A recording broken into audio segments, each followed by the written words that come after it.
The Battle of Bosworth happened on the 22nd of August, 1485, the deadly fight for the crown and country for which each side marked his claim. On one side you had King Richard III supporting the Yorkist claim, and on the other, Henry Tudor supporting the Lancastrian claim. Out of the two men, Richard's was the strongest bloodline, but still, battle commenced. This battle was to mark the end of the Wars of the Roses and welcome a new dynasty to the throne. The two parties met. In the early hours of the battle, Henry Tudor travelled from Wales with around 2,000 men. Richard, on the other hand, with his Yorkist army, had around 10,000 men. But unbeknown to both parties, Lord Thomas Stanley and Lord William Stanley had an army waiting with around 6,000 men, of which they took their time to see how things would play out before deploying their men into the bloody battle that was to commence. Richard made the charge towards Henry. In the boggy field, Richard got separated from his horse and continued to fight on foot.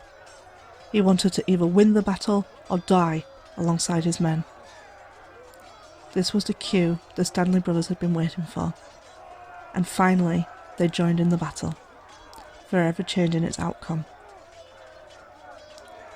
The last Plantagenet king of England fell, and his men fled. His crown was taken from his head and placed on the head of Henry Tudor. His body was then stripped naked and put on display for all to see, before he was finally buried at the Grey Friars in Lancaster.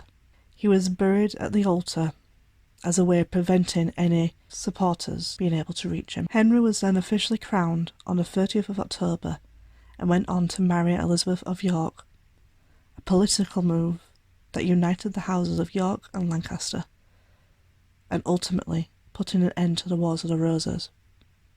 Or at least, that's what they had hoped. Throughout Henry's reign, many pretenders came forward claiming that they were the sons of Edward of York, and that they had Yorkist blood. Unfortunately, their claims were in vain, for they were either disposed of, or hidden away, or just outright murdered.